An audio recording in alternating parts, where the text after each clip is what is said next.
obsolete, perhaps, the kind of equipment. And it's also affecting our water bodies and all. So I don't know what are the plans of the ministry. Maybe you have an idea of a solution to all this.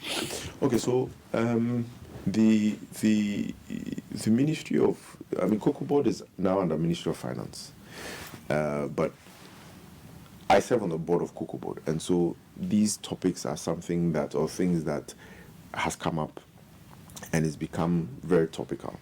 That's how come we are trying as much as possible to start planting a whole new set of cocoa trees, possibly in the OT region or the Volta region, over 200,000 acres worth of, that's how big the land is, so that we augment what is happening in the other part of Ghana when it comes to Galamsey. Now, Galamsey is deepening and is worrying. Yeah. And so, but we do know that the Ministry of Lands and Natural Resources is handling it well. We do know that security agencies are handling it well. And then when we go out to these farming communities, we urge them that, look, do not sell your land for these Galamsey guys, because you are spoiling the land and it's not helping the national development of this country. And so those are the kind of things we tell them.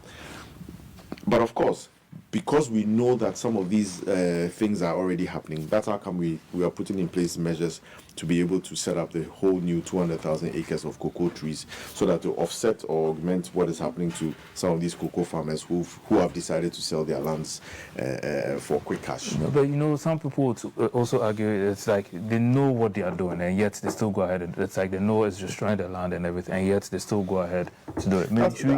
Of course, that's how come NEMOS is working effectively well and hunting down or tackling all these Galamseyers, or they call them environmental terrorists. Okay, I believe that's where the Tree for Life initiative comes through. Yeah, it does. You want to touch a bit on that? Well, of course, the Tree for Life is a program that is more or less restoring, or afforestation program, where most of these lands that have been destroyed by these environmental terrorists are brought back to life. It's taking some time. Of course, it will take some time.